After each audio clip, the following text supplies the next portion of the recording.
worried at all about Teresa and Jackie seeing each other again? I truly was like, okay, we're all gonna get together. Like, we're down the shore. Like, I was very excited to like start the weekend. It was our very first dinner. And I'm just like, dear God, please just let this night go smoothly. And I never in a million years thought that Teresa was gonna surface. And I saw it written on her face. I knew that Teresa had to get the poison out when she saw her after what Jackie had said about Gia. Okay, well, you know what? I heard that Gia snorts coke in the bathroom at parties, okay? I heard it. I don't know where I heard it from. I mean, I heard from somebody. You're a bitch. I mean, you know, I knew things were gonna happen, obviously, because I was still mad. I still was upset about, because this is the thing.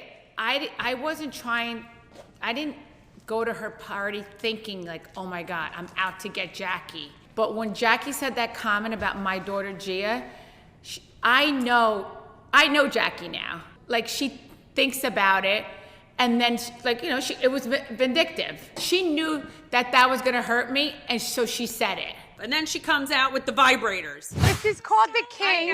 Oh, it's a vibrator. I was happy. Initially, when I first met, I was like, wow, this is going over pretty well. You know, Teresa was nice, gave everybody a dildo. I mean, what better way to show that, hey, that's like an olive branch. Are you kidding? 2019, 20, whatever it was. They happen to be beautiful. They're like, as far as I'm concerned, the Dolce & Gabbana vibrators. They're gorgeous. The packaging's stunning. But as soon as she tells Jackie, this is for you to stick it up your ass, I know things are going to go south. Jackie, I don't know if it's going to fit up your ass, but maybe you should try Stop! it. Stop! Well, Dolores, you know why I said what I said to her. She said about the olive branch. She told me I could take the olive branch and stick it up my ass. She could take the olive branch and shove it up her ass. So I was like, okay, let me give her a beautiful gift that she could stick up her ass.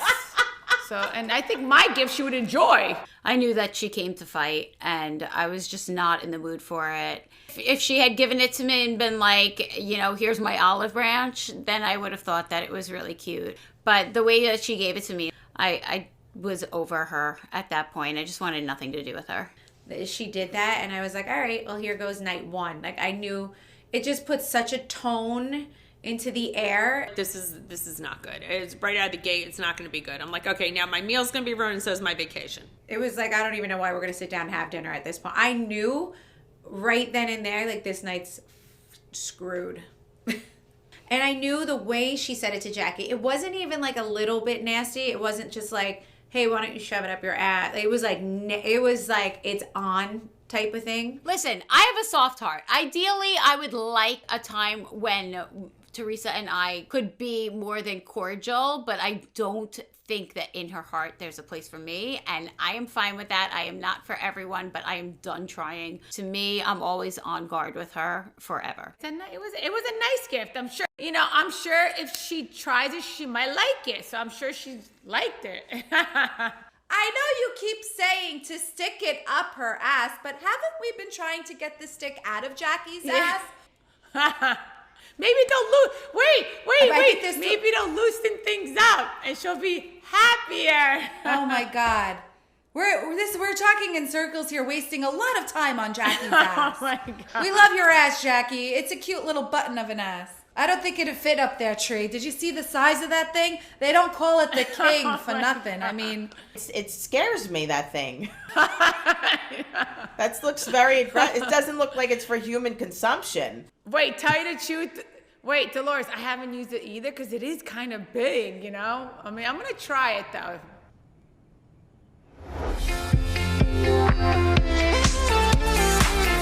I want to get your take on Jennifer stepping in and backing up Teresa when she says Joe B said that at dinner. We couldn't react much because Margaret reacted. Yeah.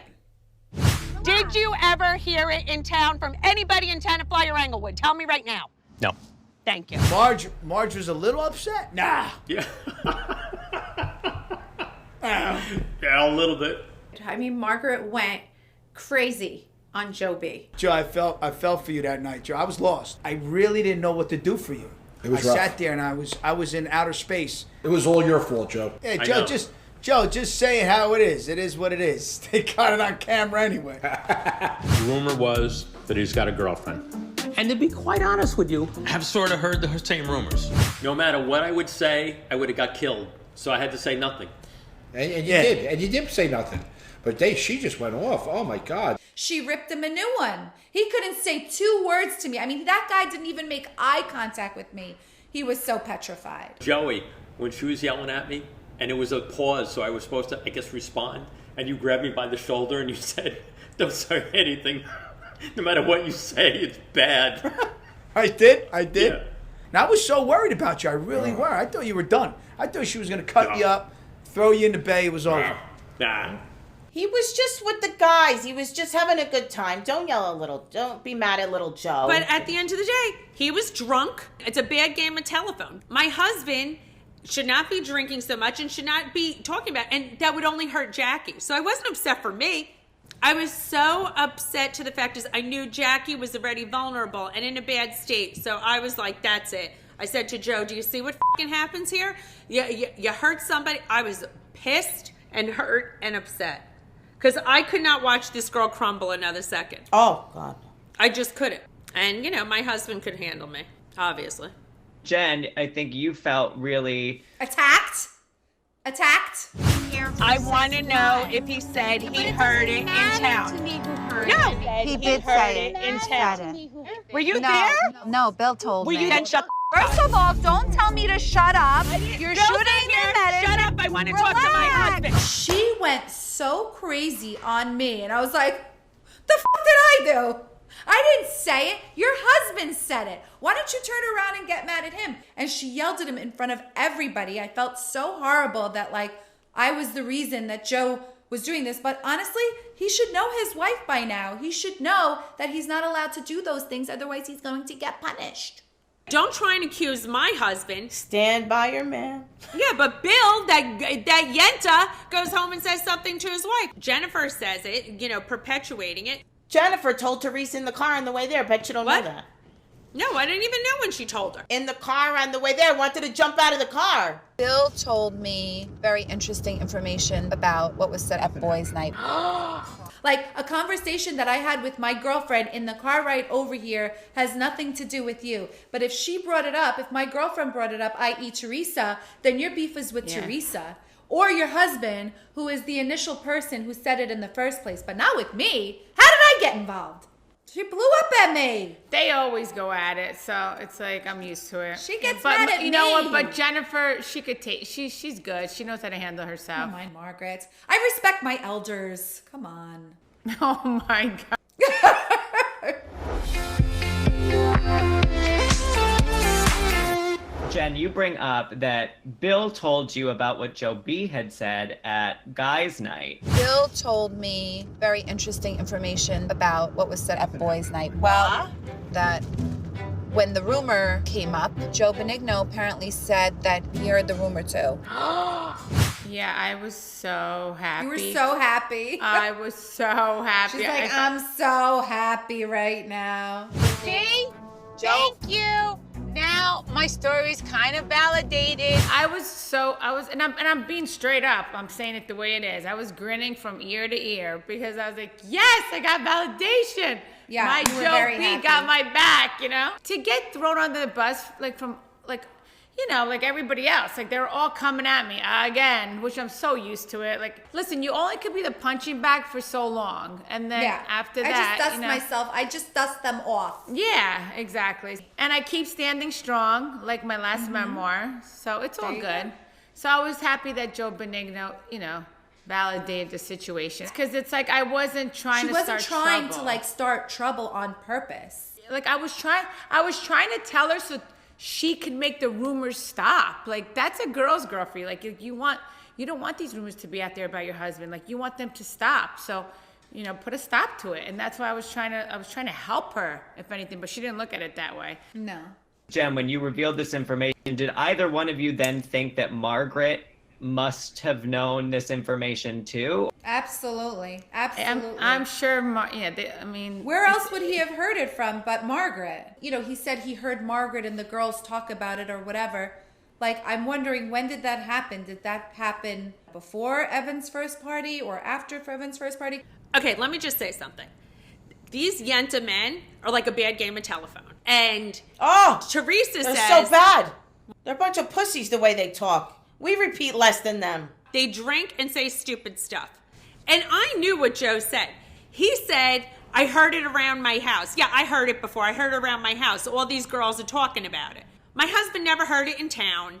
He heard it in our house. Do you know why he heard it in our house? Because Teresa said it, and I'm talking about it in my house to Lexi, to Lisa, to Lindsay, all the girls that work for me. So, of course, the cackling hens in my house, we're all talking about, like, do you believe she said it?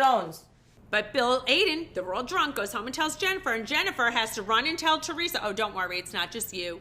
You know, Joe B heard it too. And it got misconstrued along the way. I was not surprised by it. Jennifer will do anything for shock value and anything to back up Teresa. That's a true friend, because here I am getting shitted on from everybody. You know, like, you know, they're all defending Jackie, and it's like, okay, I could take it. You know, I'm a big girl, I could take it. Yeah. Jennifer was trying to help out, like a friend, and like I love that. I thought Frank told Dolores. I thought Joe told Margaret. I thought Joe told Melissa. You know, that's what I call loyalty in my book. So, and I appreciate that she did that. And I love Joe Benigno, let me tell you.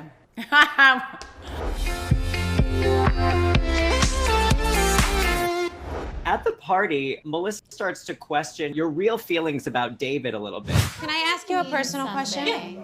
How many days a week do you have sex with David? Listen, David's a really, like, different type of guy. He doesn't talk like that. He doesn't like to talk about personal things like that, and I kind of respect that with him. I mean, Melissa and I, the Joes always talk like that. How many times a week we're having sex, and this, that, the other thing. We're old school like that. Dolores has children. She doesn't want to talk about that. I'm not talking to my daughter about these things that I do, and I don't want to know about her stuff either. I think I get curious about it just because she has a closet at the house. She doesn't live at the house, but most of her clothes are at the house. But then she has another house, and then he's not fully committing. And I just get very confused. So, like, I want to hear all the scenarios so I can be like, well, why isn't this guy committing? And why aren't you living here? And, like, how many times a week do we have sex? Like, I'm trying to, like, just pull the pieces from everywhere to figure out, like, why they're just not living together because they've been together for so long and they both really love each other. And I know she, like, dies for David. And so it's like, I can't figure them out, you know? You know, I was of the mindset that Dolores was just rationalizing what she wanted now because of what David was willing to give her. And the right guy could give you your independence while you are, you know, in a committed relationship. But I don't know.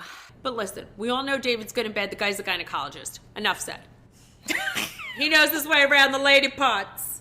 Margaret, do you remember Melissa makes a speech? You outpass us all being charitable. That is where you shine. You may not live in this house or get a ring on it, but you shine. You shine better than any ring, honey. Was that a compliment? Was that a dig? No, there was no shade to it. She does have us beat that way.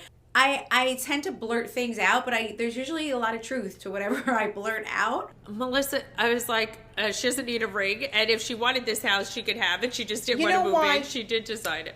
It takes a lot to really offend me, especially when it's coming from a friend who I know really doesn't mean any harm behind it. So Melissa wasn't wrong. She is so charitable. She really is. And she might not have the ring, and she might not have these other things, which I'm not lying about either. She doesn't, but she's extremely charitable. Little Melissa didn't mean anything by that. She didn't mean anything by that.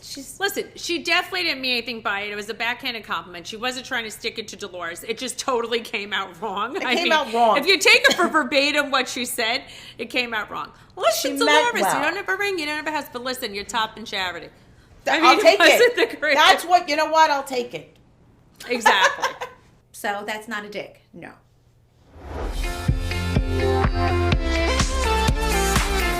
We do see you have a conversation with Frank where you guys are kind of reminiscing a little bit about your past relationship. Mom, you look so pretty today. I look pretty, thank you. Too bad it wasn't like the old days. I bend you over the kitchen counter. You believe this, Teresa? You believe this? This is the way. Oh my God. You know, like, I don't date guys like that, talk like that anymore. He just says, I'd bang you over the counter. Frank, what's wrong with you? Oh my God. As much as Frank is your ex, you know, how do your kids feel about your relationship with Frank, and just how does it all work? My kids don't know anything different. It has always been that way. I mean, I didn't really make a big emphasis on the divorce. They were very little. And just like Teresa, we never want to mess up the peace in our home for our kids. So whatever happened, happened. But we're still going to be a family to the extent that we can be. I never let anything breach the integrity of that. And now this is how it's paid off. Frank was there crying when I got the award. He was actually crying. I got Dolores' back pretty much for everything. All right. And it's because myself and Dolores have almost like a brother-sister relationship now, despite what these guys think. All right. But I'm going to tell you something. You're like those hillbillies out in the fucking country. Brother and sister. Oh, my God. And you get kids that have beautiful children, but that, now you get kids with 6 eyes. Oh, you guys better edit this, right? Oh, no, but with Dolores, listen, me and Dolores are like brother and sister. We sleep in totally different rooms. No, I never wandered into her room, nor did she ever wander in my room in the middle of the night, Was Frank perfect? He's not kidding when he said boats and hoes. He's not kidding. Don't make the mistakes I made. Don't buy boats, all right? Don't spend your money on whores, all right? And everything else. That's why we make Did mistakes. you have fun, though, Frank? Because you looked... absolutely. Well, I was sitting back raising this as I saw you drive up and down the bay with all the whores hanging off the boat. There was boats, there was hoes, there was shit going on. Oh, God, it was disgusting, yeah. Back in the day when I was there and pregnant and Teresa was at my house, I used to throw girls out of my yard. Girls used to show up with thongs on, riding the wave runners up. And here I am, like 9 months pregnant, and I'd throw them out of my house all the time. Teresa was there. Yes, I was there. He did stuff that, you don't even want to know. I can't repeat, but the things that he did, he has no problem telling you. I just can't even bring myself to talk about it, to think I was with this animal. But, at the end of the day, he made a difference by just giving us the life that we had. He was kind, and he wasn't always easy, but we stayed close. And family was family, and we parented together. And that's what you have to do.